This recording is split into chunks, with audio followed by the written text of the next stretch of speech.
आज से हम लोग क्रैश कोर्स का फर्स्ट जो है लेक्चर स्टार्ट करेंगे, ठीक है। और जितने भी आपको चीज़ें बताएंगे वो ऑब्जेक्टिव और सब्जेक्टिव दोनों में क्लियर होना चाहिए, क्योंकि आपको जो क्रैश कोर्स में कराएंगे जो भी चीज़ें, ठीक ना, वो सब जो है आपको ऑब्जेक्टिव के लिए भी काम करेगा और सब्जेक्टिव के लिए भी काम करेगा। टोटल कॉन्सेप्ट से स्टार्ट करेंगे हम लोग। जैसे शुरू में आपको ऑब्जेक्टिव क्वेश्चन कराएंगे, हाथ मत मिलाओ, बैठो, बहुत हाथ मिला रहा है। तो सबसे पहले ऑब्जेक्टिव क्वेश्चन करेंगे हम लोग और फिर जो है सब्जेक्टिव क्वेश्चन करेंगे। लेकिन याद रखिएगा, जो लोग पढ़ा है चाहे नहीं पढ़ा है वो सबके लिए कॉन्सेप्ट आपको मिलेगा, ठीक ना। तो स्टार्टिंग से एकदम कॉन्सेप्ट पढ़ेंगे, लेकिन हाँ, हर चीज़ को लिखना ज़रूरी नहीं है, आप समझिएगा। क्योंकि एक बार जब क्लास शुरू से चल रहा था डिफरेंशिएशन का, तो आपको लिखवा चुके हैं। वही चीज़ बताएंगे जो आपको बोर्ड के एग्ज़ाम के लिए इम्पोर्टेंट है। बात समझ में आया? ये नहीं कि आलतू फालतू चीज़ पढ़ लेंगे, बोर्ड में एक को नहीं आया है तो क्रैश कोर्स करने से कोई फ़ायदा नहीं है। क्रैश कोर्स का मतलब ये होता है कि आप जो एग्ज़ाम आपका बोर्ड एग्ज़ाम का होगा 2023 में, उसको ध्यान में रख के पढ़ रहे हैं, जो चीज़ें आ सकती हैं। बाकी सारी चीज़ें तो आप पढ़े ही हैं डिटेल्स में, ठीक ना। तो चलिए हेडिंग डालिए। आज का टॉपिक है डिफरेंशिएशन, जिसको हिंदी में बोलते हैं हम लोग अवकलन। क्या बोलेंगे? अवकलन। याद रहेगा? हाँ, बोलते हुए चलेंगे, जो चीज़ आपको याद रहेगा, रेस्पॉन्स आना चाहिए ना। डिफरेंशिएशन, जिसको क्या बोलते हैं हिंदी में हम लोग? अवकलन। अवकलन याद रखेंगे, आपका चैप्टर नंबर 5 से स्टार्ट है। याद है आपको? तो कंटिन्यूटी पहले था, संतता, अवकलनीयता, उसके बाद अवकलन। अवकलन स्टार्ट करेंगे, फिर हम लोग इंटीग्रेशन स्टार्ट करेंगे, समाकलन, उसके बाद अवकल समीकरण। मतलब जो जो इम्पोर्टेंट टॉपिक है पहले उसको कवर करेंगे, फिर बाद में मैट्रिक डिटर्मिनेंट ये सब चलेगा, ठीक ना। वो सब नॉर्मल चीज़ है। तो देखो डिफरेंशिएशन क्या होता है, ध्यान समझना, एकदम स्टार्टिंग से आपको बता रहे हैं, बहुत ध्यान समझिएगा। जैसे मान लीजिए हमारे पास y = f(x) कोई फंक्शन होता है, कोई फलन है। y = क्या है? f(x) एक फलन है। तो y = f(x) अगर हमारे पास एक फलन होगा, तो बताइए y किसका फलन होता है? x का। y किसका फलन होता है? तो y अगर x का फलन है, इसका मतलब कि ये x के रेस्पेक्ट में अवकलन होगा, यानी डिफरेंशिएशन किसके रेस्पेक्ट में होगा?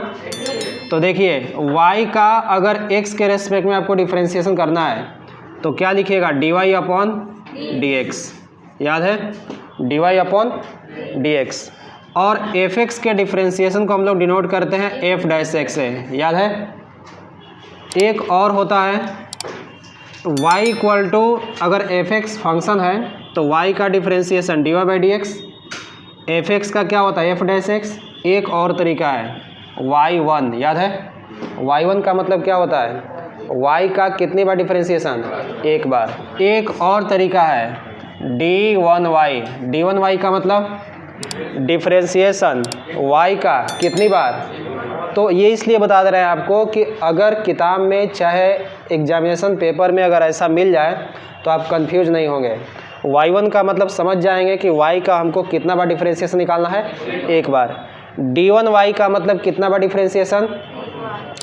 f'(x) का मतलब कितनी बार? f(x) का एक बार। किसके रेस्पेक्ट में? x के। dy/dx का मतलब समझते ही हैं, जिसका डिफरेंशिएशन करना होता है उसको ऊपर लिखते हैं और जिसके रेस्पेक्ट में करना होता है उसको नीचे लिखते हैं। याद है ना? तो इसको बोलते हैं एक बार अवकलन। क्या बोलते हैं इसको?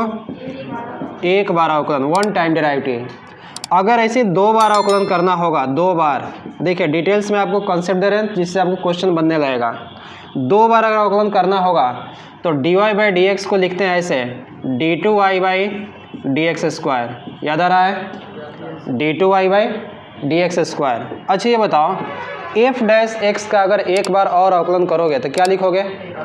f'(x). डबल मतलब कितनी बार अवकलन?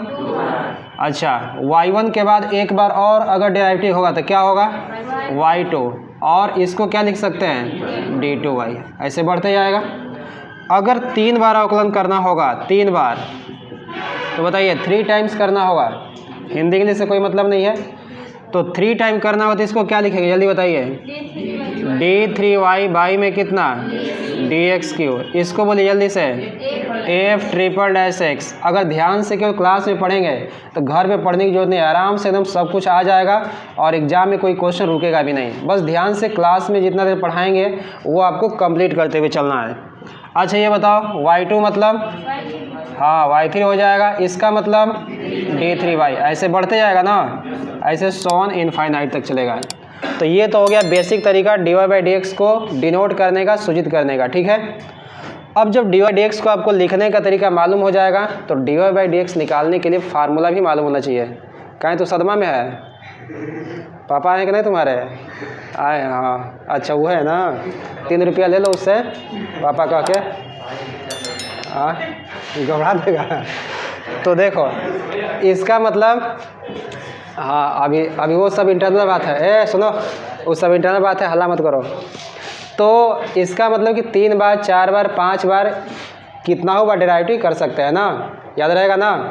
तो अगर मान लो 5 बार कह दिया तो 5 बार डेरिवेटिव कर देंगे, 6 बार कहेगा तो 6 बार करेंगे, लेकिन आपको बोर्ड एग्जाम में अधिकतम 2 बार तक ही आता है। आपको 12th में जो सिलेबस पढ़ने हैं सेकेंड ऑर्डर डेरिवेटिव तक ही पढ़ना है ना, 2 बार हो क्लास, मतलब d2y/dx² या f डबल डैश x, यही सब निकालना है, ठीक है, याद रहेगा। चलो इसके बाद इसको उतार लो जल्दी से, कॉपी कर लो फट से, अगर कॉपी करेगा तो, नहीं तो फिर आगे बताते हैं। कर लो इसको, काम करेगा, ये तो याद ही होगा उम्मीद है, याद है नहीं सब? तो छोड़ो ये क्या कॉपी करने की जरूरत है, फोटो खींचना है तो खींचो, तो छोड़ दो, लिखेगा जल्दी करो जल्दी, थोड़ा फास्ट लिखो।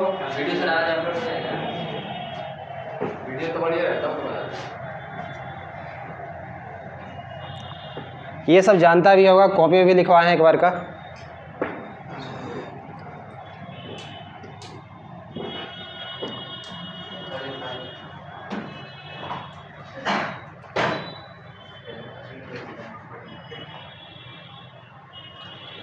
छाप लिया? अरे लिखो, तू तो लिखेगा 3 दिन में, मच्छर कहीं का, जल्दी लिखो।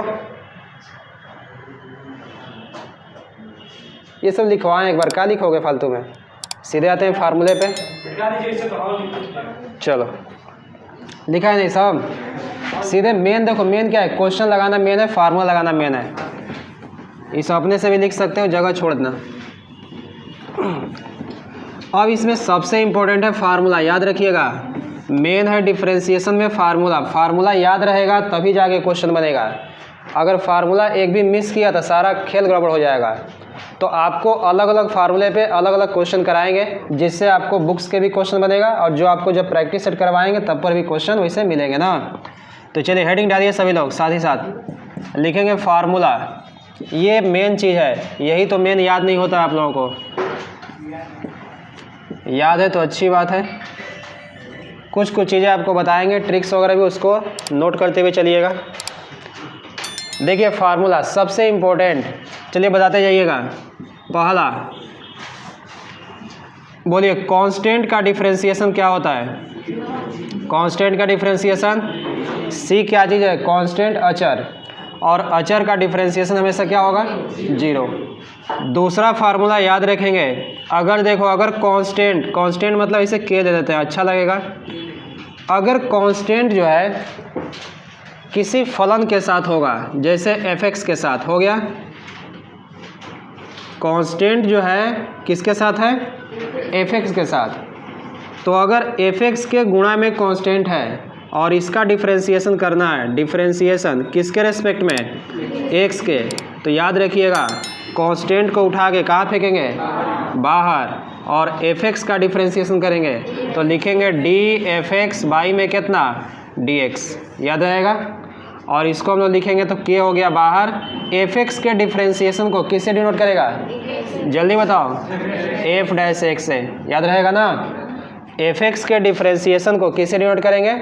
f डैश x से, याद रहेगा। अच्छा तीसरा फार्मूला ध्यान देना, डिफरेंशिएशन ऑफ अगर x कह दें, x का x के रेस्पेक्ट में, तब बताओ कितना होगा? x का x के रेस्पेक्ट में कितना होता है? 1, याद रहेगा। x का x के रेस्पेक्ट में कितना होगा? 1, याद हो गया ना। देखिए चौथा, डिफरेंशिएशन ऑफ अगर x to the power n हो जाए, x का पावर n अपॉन में dx, बताओ जल्दी से, ये मेन है और इसके क्वेश्चन हमेशा पूछा जाता है। x to the power n रहेगा, जब भी x के पावर में कोई फलन हो, x के पावर में कोई नंबर रहेगा 2 3 4 5 6 या माइनस में भी रहे चाहे प्लस में भी रहे, तो उसका डिफ्रेंशिएशन कैसे करते हैं? पावर को कहाँ रखेंगे? पावर को n बाहर और x का पावर एगो अमरूद कम हो जाएगा, बताए थे ना टोकरी वाला कहानी। जितना उसके सिर पर से टोकरी उतारेगा टोटल, तो टोटल जो टोकरी अगर बाहर निकलेगा, मतलब बाहर रखोगे, तो खुश होकर के एगो अमरूद निकाल के औरत क्या कर देगी? भुला गया सब, दे देगी ना। तो ये क्या हो जाएगा उसका? कम। जैसे मान लो, हाँ मान लो तुम्हारे दोस्त में भी ऐसा होता है, मान लो कि तुम्हारे पास 20 गो, हाँ 20 गो जो है मान लो तुम्हारे पास अमरूद है, ठीक है। अब मान लो सिर पे लेके आ रहा है, वो टोकरी में करके लजाएगा, लेके ये भी नहीं करेगा। तो अगर मान आ जाएगा ना, आ जाएगा, तू तो कहीं आ जाएगा, तुम्हारा बातें अलग है। इस दुनिया का सबसे यूनिक इंसान तुम ही है, आने वाले भविष्य में प्रधानमंत्री बनेगा। देखो, तो अगर जो है, देखिए अगर मान ली एक औरत है और वो जो है अमरूद जो है बेचने जा रही है, ठीक है, और आपके गाँव पहुँच गई, तुम्हारे गाँव में पहुँच गई मान लो, समझ गया ना। अगर तुम रास्ते में मिल गया तो कहे कि चलिए बाबू जो है थोड़ा सा इसको क्या करो, उतार, थोड़ा आराम कर लें। और जैसे ही तो उतारता है तो उसका सिर खाली हो जाएगा बेचारी का, खुश हो जाएगी ना कि टोकरी गायब कर देगा। तो जैसे ही जो है उतारेगा, सुनो, जैसे ही जो है उसका टोकरी जो है उसके सिर पर से उतारेगा तो नीचे उतारेगा, और वो खुश होकर के उसमें से एगो अमरूद निकाल के तुमको दे देगी। तो उसका अमरूद है वो कम हुआ कि ज़्यादा? कम। तो याद रखिएगा कि जब भी टोकरी जो है पूरा उतारेंगे तो उसके पावर जो है, यानी उसके टोकरी में से एक अमरूद क्या हो जाएगा? ये नहीं कि सब नहीं दे देगी एक के बार, तो बेचेगी कौन सी? एक दो को दे सकती है ना, लेकिन दो को नहीं लेना, एक ही को लेना। तो याद रखना कि x to the power n का डिफ्रेंशिएशन क्या होगा? n x का पावर n माइनस 1।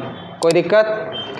चलिए इसके बाद अगला फार्मूला ध्यान दीजिएगा, 5 number, differentiation of log x। ये लिखना नहीं है, इसका जो PDF भेज दें ग्रुप में, उसको उतार लीजिएगा ना। केवल आप समझिए, मेन आपको हमारा मकसद है इसको याद कराना, क्योंकि अब हम जानते हैं कितना आप घर पे याद करते हैं। तो यहाँ देखो, differentiation of log x upon dx, बताओ log x का डिफ्रेंशिएशन x के रेस्पेक्ट में कितना? 1/x। अब बताओ 6 नंबर, अगर डिफ्रेंशिएशन ऑफ आपको 1/x पूछ दिया तो हाँ देखो, बहुत सारा बच्चा क्या करता है कि log x का डिफ्रेंशिएशन सर 1/x, ठीक है, अब 1/x का पूछ कहेगा log x, मैक्सिमम कहता है। तो इसलिए याद रखिएगा कि log x का डिफ्रेंशिएशन 1/x, लेकिन अगर 1/x का डिफ्रेंशिएशन पूछ दिया क्या होता है? -1/x²। याद है? इसको आप इस फार्मूले पे भी बना सकते हैं। अगर थोड़ा समय के लिए सोचो, देखो बताते हैं। अगर डिफ्रेंशिएशन ऑफ आपको 1/x निकालना है, ध्यान समझना, किसके रेस्पेक्ट में? x के। जिस बच्चा को ये फार्मूला नहीं मालूम है वो इतना सोच सकता है कि सर डिफ्रेंशिएशन ऑफ x का पावर 1 है, नीचे 1 है कि नहीं, अगर ये ऊपर जाएगा तो x का पावर -1 हो जाएगा। कोई दिक्कत? और नीचे किसके रेस्पेक्ट में? x के रेस्पेक्ट में होगा। अब जैसे ही x का पावर -1 होगा तो इसको याद आएगा किसका? x to the power n का याद आएगा ना। तो x to the power n का याद आएगा तो ये इस फार्मूले पे टूटेगा। तो बताइए क्या होगा? पावर को उठा के कहाँ फेंकोगे? तो -1, x का पावर -1 में से क्या घटेगा? 1 हो गया ना। इसका मतलब क्या होगा? -1 मतलब माइनस x का पावर कितना? -2। अगर थोड़ा खूबसूरत इसको बनाएगा तो इसको -1 बाई में, इसको बाई में कर देगा तो x का पावर कितना? 2 आया कि नहीं? नीचे आएगा तो पावर प्लस हो जाएगा ना, तो -1/x² आ गया। तो याद रखिएगा कि जिस दिन आपको 1/x का फार्मूला नहीं मालूम हो तो क्या कीजिए, इसको ऊपर कर दीजिए और x to the power n पे इसको ब्रेक कर दीजिए, हो जाएगा। तो log x का डिफरेंशिएशन 1/x और 1/x का कितना? -1/x²। याद हो गया? सब याद हो गया, घबराओ मत। अब बताओ इसके बाद डिफरेंशिएशन ऑफ √x। ये बड़ा दगबाज आदमी है, √x, इसको एकदम याद कर लो, हमेशा हमेशा आएगा डिफरेंशिएशन में, इंटीग्रेशन में, हर जगह ये सब आएगा। तो √x का तुमको डिफरेंशिएशन पूछेगा तो तुम चाहो तो इसका पावर रूट हटा के 1/2 भी लिख सकते हो जाएगा कि नहीं? 1/2 लिख देंगे फिर इस फार्मूले पे आ जाएगा। लेकिन हर बार वैसे करोगे थोड़ा सा टाइम लगेगा, इसलिए इसको डायरेक्ट याद रखो। रूट एक्स का डिफरेंशिएशन जब सॉल्व करोगे तो मिलेगा 1/2 रूट एक्स, ये आपको याद करवाया ना। तो रूट एक्स का डिफरेंशिएशन कितना? 1/2 रूट एक्स। आज प्योरली आपको कंसेप्ट बताएंगे जिससे आपको क्वेश्चन आसानी से समझ में आने लगे, ठीक है। बहुत सारे बच्चे ऐसे भी है कि कुछ क्लास छूट भी गया है तो उनको भी आने लगेगा, कोई दिक्कत नहीं है। इसके बाद फार्मूले के बाद आपको वो बेसिक कंसेप्ट बताएंगे जिससे क्वेश्चन बनता है और क्वेश्चन एग्जाम में आते हैं। जैसे आप बहुत सारे बच्चे 11th में नहीं पढ़े हैं तो 11th में ही बेसिक डिफरेंशिएशन पढ़ना होता है और 12th में क्या है? एडवांस डिफरेंशिएशन पढ़ना है, जिसे चेन रूल से स्टार्ट होता है। सीधे चेन रूल पढ़ा है ना, तो चेन रूल से स्टार्ट होता है, लेकिन बेसिक डिफरेंशिएशन आपको 11th क्लास में ही पढ़ना है। तो वहाँ से हम लोग लेकर के चलेंगे ताकि क्वेश्चन जो है बनाने में आसानी हो, ठीक है। तो बताओ रूट एक्स कहाँ पहुँच गए हम लोग? 1/2 root x.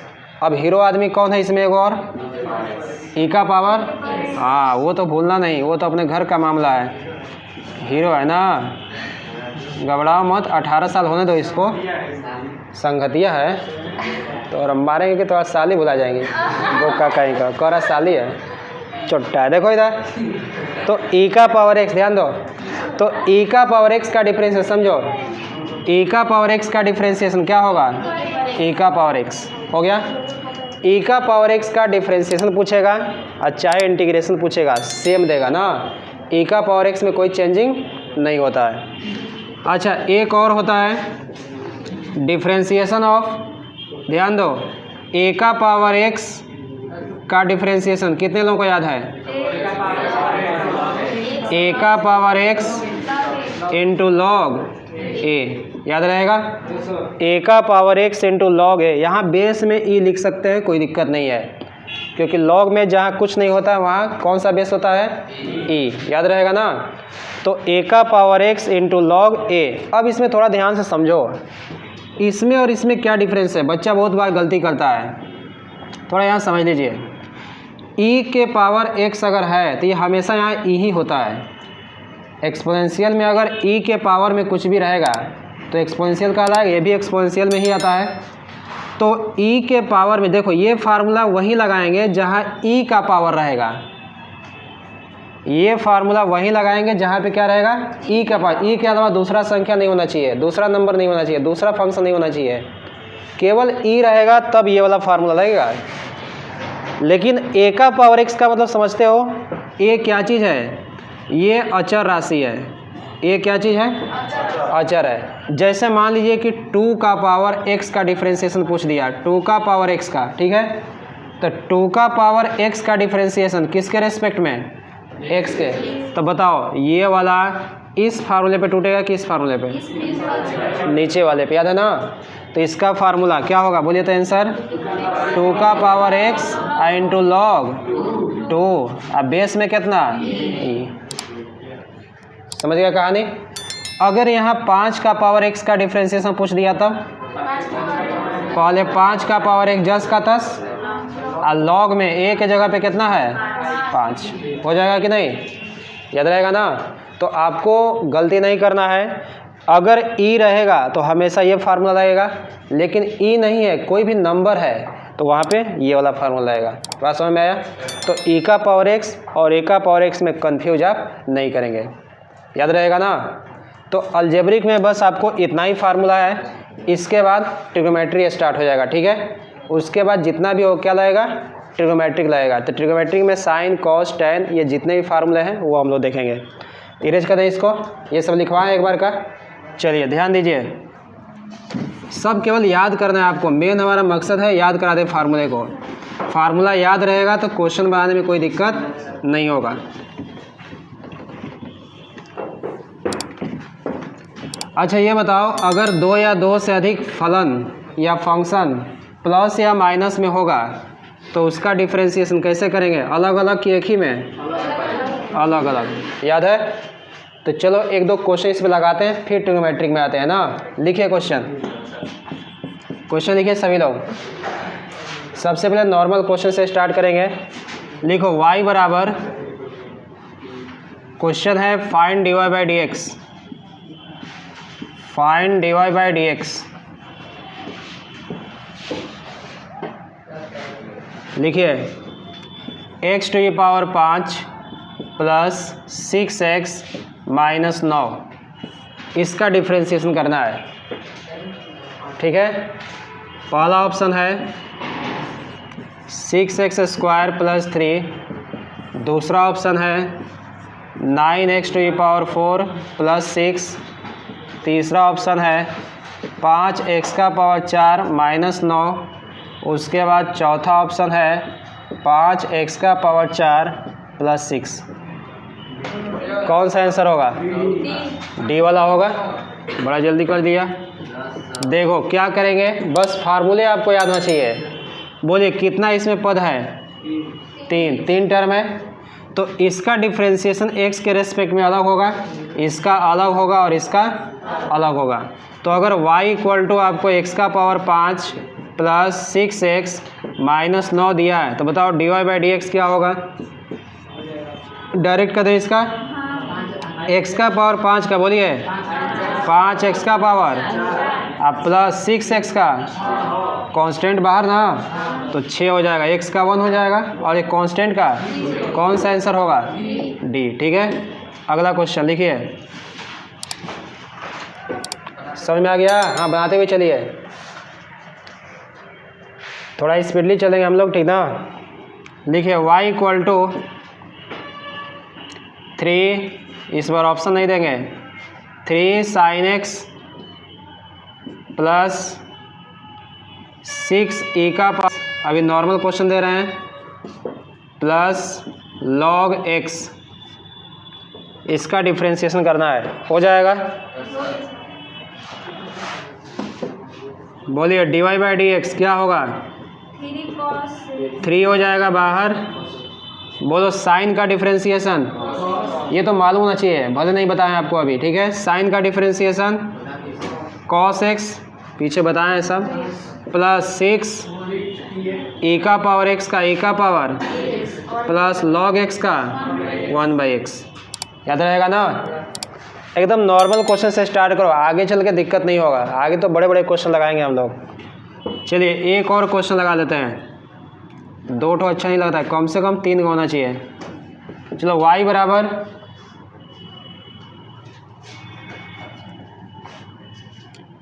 Differentiation of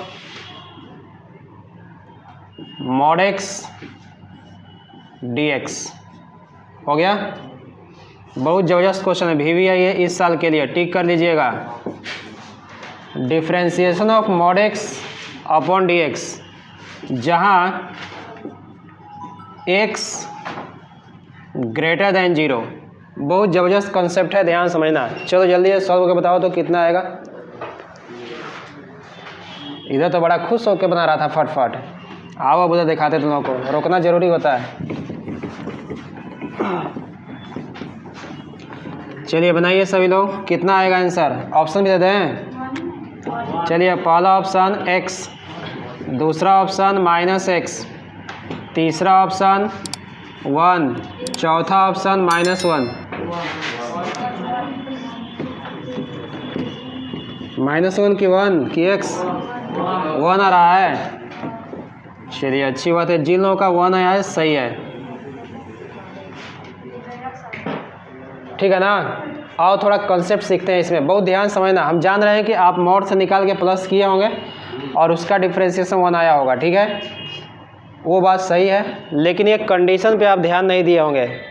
condition पे ध्यान देना है। कंडीशन आपके लिए दे थे कि बेहतरीन है, क्योंकि आप जानते हैं कि 0 से बड़ा है मतलब कैसा होगा? पॉजिटिव ना। थोड़ा ध्यान समझो, थोड़ा कंसेप्ट समझाते हैं, समझना। देखो mod x, इसके बारे में जानना बड़ी ज़रूरी है। इसके क्वेश्चन 4-5 को लगाएंगे अभी हम, ये बड़े काम के क्वेश्चन हैं और आते हैं एग्जाम में हमेशा। इंटीग्रेशन में भी आएगा और डिफरेंशिएशन में भी आता है। देखो ध्यान दो पीछे, तो mod x का मान क्या होता है? जब भी x mod से निकलता है ना, तो 3 तरह का वैल्यू हमको मिलता है कंडीशन के अनुसार, ठीक है। पहला वैल्यू ध्यान समझिएगा, अगर x का मान 0 से बड़ा होता है, x का मान 0 से 0 क्यों लिया है, 1 2 3 क्यों नहीं लिया है हम लोग, क्योंकि मॉड x का टर्निंग पॉइंट 0 होता है। मॉड x का टर्निंग पॉइंट क्या होता है, अगर आपको याद होगा तो मॉड x का ग्राफ ऐसे होता है, याद आ रहा है, भी जैसा, ये मॉड x का ग्राफ है। और मॉड x का ग्राफ कहाँ से टर्न करता है, 0 से टर्न करता है, यहाँ मूल बिंदु से। इसका मतलब इसका टर्निंग पॉइंट क्या है, 0 है। इसीलिए हम लोग क्या करते हैं कि इसके टर्निंग पॉइंट से कंपेयर करते हैं। अगर मान लो कि अच्छा ये बताओ टर्निंग पॉइंट कैसे निकालते हो, टर्निंग पॉइंट किसी भी मॉडुलस फंक्शन का, मापांक फलन का अगर टर्निंग पॉइंट निकालना है तो मॉड के अंदर वाले को 0 के बराबर कराते हैं। किसके बराबर, तो बोलो x बराबर 0 कराओगे तो x बराबर 0 हो जाएगा कि नहीं। अगर यही मॉड में x माइनस 1 होता तो बताओ इसका टर्निंग पॉइंट क्या होता, x माइनस 1 बराबर 0 कराएगा तो x बराबर 1 मिलेगा, यानी टर्निंग पॉइंट क्या होगा, बोलो मॉड में x माइनस 2 का टर्निंग पॉइंट, मॉड में x माइनस 3 का turning point, very good, mod में x प्लस 4 का टर्निंग पॉइंट माइनस 4, समझ गया ना। यानी टर्निंग पॉइंट जब भी निकालना है तो मॉड के अंदर वाले को क्या बनाते हैं, 0। बात समझ में आया, तो बोलो 0 से हम क्यों वहाँ पे तुलना कर रहे हैं, क्योंकि इसका टर्निंग पॉइंट क्या है, 0 है। ध्यान देना इसमें। तो मॉड x जो है, ध्यान समझो, इस पे 4-5 क्वेश्चन आएंगे अभी। तो जब भी मॉड वाला क्वेश्चन आ जाए तो आप पहले देखिए कि मॉड x का मान कितने तरह का मिलेगा। तो याद रखिएगा कि मॉड x जो है 3 तरह का यहाँ वैल्यू देगा। पहला चीज़, अगर x का वैल्यू 0 से बढ़ा लेंगे तो मॉड x हमेशा x के बराबर देता है। मॉड x किसके बराबर देगा, x के बराबर प्लस में। अगर x का वैल्यू 0 से छोटा हो गया तो मॉड x कैसा देगा, माइनस x, याद है। अगर x के बराबर यानी x बराबर 0 होगा तो मॉड x क्या देगा, 0 देगा, याद रहेगा ना। मॉड x क्या देगा, 0, कोई दिक्कत। अब इसी पे क्वेश्चन बनेगा, तो बच्चा बड़ी गलती करके आता है, ध्यान देना।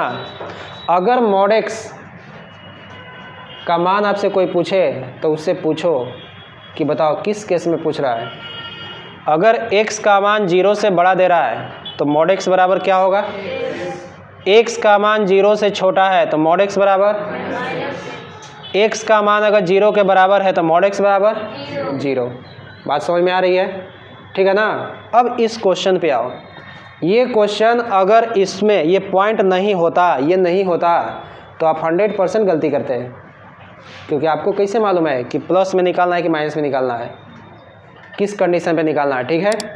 तो याद रखिएगा कि ये कंडीशन पे आप ध्यान देंगे। अब बताइए, अगर इस क्वेश्चन का आंसर हमको करना है तो देखिए इसका सॉल्यूशन क्या होगा। डिफरेंशिएशन ऑफ मॉड x का किसके रेस्पेक्ट में करना है। अब बताओ कंडीशन क्या दिया है, x का मान 0 से क्या है, बड़ा, 0 से क्या है, 0 से अगर बड़ा है तो बताओ ये ऊपर वाला लेंगे कि नीचे वाला कि बीच वाला, ऊपर वाला। यानी वहाँ पे हो जाएगा डिफरेंशिएशन ऑफ मॉड x का मान किसके बराबर होगा, x के, तो यहाँ x हो जाएगा। और इसका अवकलन किसके रेस्पेक्ट में, x के, तो बोलो x का x के रेस्पेक्ट में कितना, 1, या ऑप्शन नंबर ये, ठीक है। बात समझ में आया, क्लिक किया दिमाग में ना। अनजादे पीछे वार नहीं करेंगे, 4 को तो ऑप्शन है, 4 को मिल के बोलेगा, एक का सही हो जाएगा। कहानी पकड़ में आया, ये क्वेश्चन बन जाएगा, बन भी गया है बहुत सारे लोगों का। चलो एक और क्वेश्चन लगाते हैं, लिखो, ये बना लो, अच्छा चीज़ है। यहाँ से एक दूसरा क्वेश्चन लगाते हैं इसी में, क्वेश्चन नंबर 2। जो भी है नंबर आप दे लेंगे आगे। कौन सा नंबर है, चौथा है, अच्छा क्वेश्चन है ना। चलो, differentiation of mod x upon dx, और इसमें कंडीशन है जहाँ सा हट गया, जहाँ बच गया, x लेस देन 0 क्या होगा, -1। आ गया ना आंसर। तो यहाँ ऑप्शन ऐसे आपके किताब में देगा, एगो -1, दूसरा 1, तीसरा लड्डू, चौथा। इनमें से तो कोई नहीं देता है, बिहार बोर्ड में ऐसा नहीं देता है, नॉन ऑफ दिस नहीं आता है ना। तो या बर्फी सिंघाड़ा जो भी लिखना है लिख लो, एगो 2 लिख लो बेचारे को। हो गया, समझ गया कहानी? तो बताओ आंसर क्या होगा? -1 बन जाएगा। हो जाएगा ना, कोई दिक्कत? चलो आगे क्वेश्चन लगाते हैं। ये 2 क्वेश्चन टिक कर लेना, बहुत बढ़िया क्वेश्चन है। तो mod x बाई एक्स का डिफ्रेंसिएशन जब x 0 से बड़ा होगा क्या मिलेगा? 1, और 0 से छोटा होगा तो -1, और लड्डू होगा तो लड्डू। समझ गया? अच्छा, अब आते हैं नेक्स्ट। थोड़ी और बातें हम लोग करेंगे इसमें।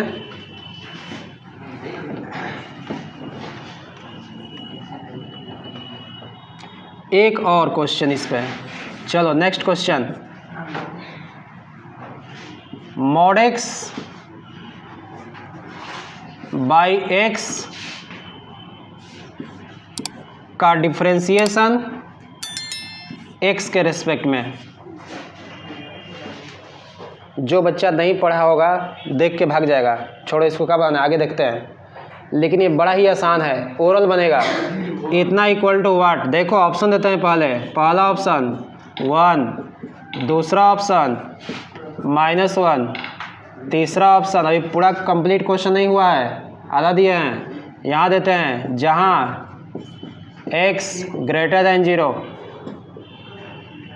उसके बाद 0, चौथा नॉन ऑफ दीज।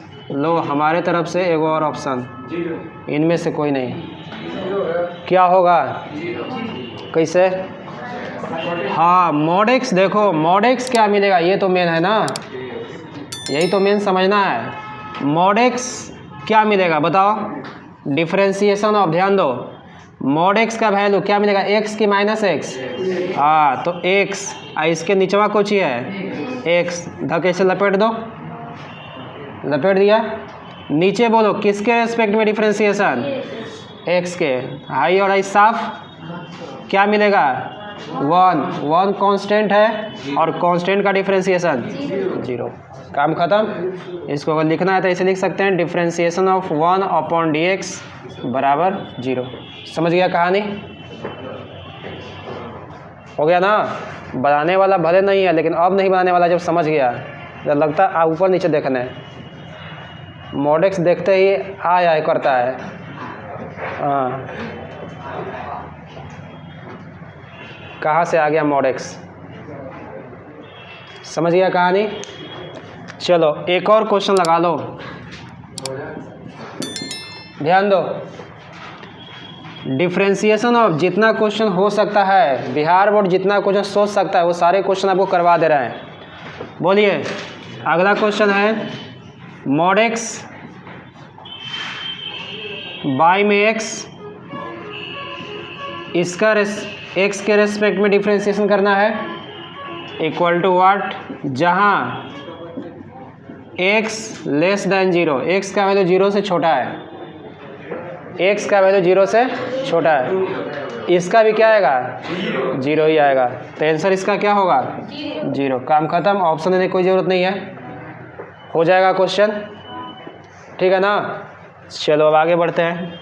तो याद रखना कि जब जब mod x आएगा तो तुमको 3 बातें याद आएगी: 0 से बड़ा, 0 से छोटा और 0 के। अगर mod x दे रहा है, इसका मतलब 0 से बड़ा है x की वैल्यू, और माइनस दे रहा है नेगेटिव, इसका मतलब छोटा है, और 0 दे रहा है, इसका मतलब 0 के बराबर है। याद रहेगा ना? इसके बाद अब यहाँ से जैसे इस टाइप का भी क्वेश्चन आपको करवाएंगे कि mod ऑफ sin x क्या होता है, इसका differentiation. mod of cos x का भी आ जाता है, कभी कभी इंटीग्रेशन भी आते हैं। तो इसलिए mod वाले कंसेप्ट को थोड़ा आपको समझना ज़रूरी है।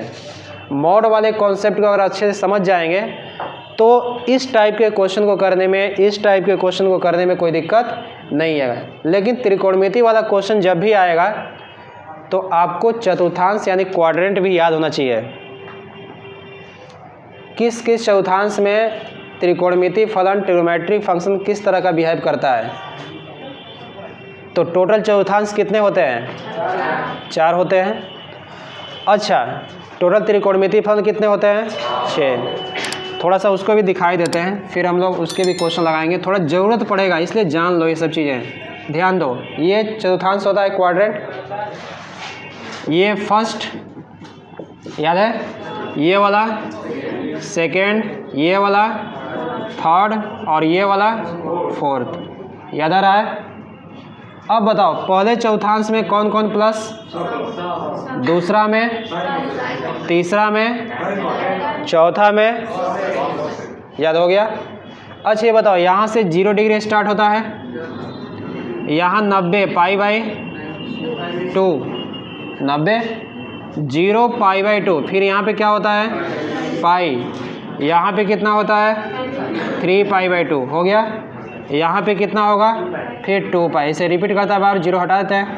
तो 0 से स्टार्ट करेंगे, 0 π/2 पाई, 3 π/2 2 पाई, हो गया ना। इसका मतलब कि देखिए 0 से 90 π/2 में याद रखना रेडियन में, क्योंकि अभी क्वेश्चन जब इन्वर्स ट्रिग्नोमेट्री के कराएंगे तो उसमें ज़रूरत भी पड़ेगा ये सब, और डिफरेंशिएशन में भी इसका ज़रूरत है। क्वेश्चन देगा ना कि 0 से π/2 में है mode of cos x, mode of cos x जो है, मोड ऑफ कॉसेक्स जो है 0 से π/2 में है, तो इसका डिफरेंशिएशन निकालो। क्वेश्चन ऐसे देगा कि यहाँ पे x जो है π/2 से पाई में है, तो इसका डिफरेंशिएशन निकालिए। तो अलग अलग चौथांश में अलग अलग इसका डिफरेंशिएशन आ सकता है, आएगा भी, क्योंकि उसके अनुसार चिन्ह बदल जाएगा ना। तो इस बात को आप याद रखिएगा कि किस चौथांश में कौन कौन प्लस होता है और कौन कौन माइनस, उसके भी क्वेश्चन हम लोग लगाएंगे, ठीक है। तो याद रखिएगा कि आज की क्लास में बस ये अलजेब्रिक हो गया, कल से ट्रिग्नोमेट्रिक वाला क्वेश्चन बताएंगे आपको, और फिर कल रूल्स भी बताएंगे कि एडिशन, सब्सट्रैक्शन, मल्टीप्लाई, डिवाइड क्या होता है। कल से आपका ऑब्जेक्टिव क्वेश्चन जो है लगातार चलेगा, ठीक ना। तो चलिए बस आज इतना ही।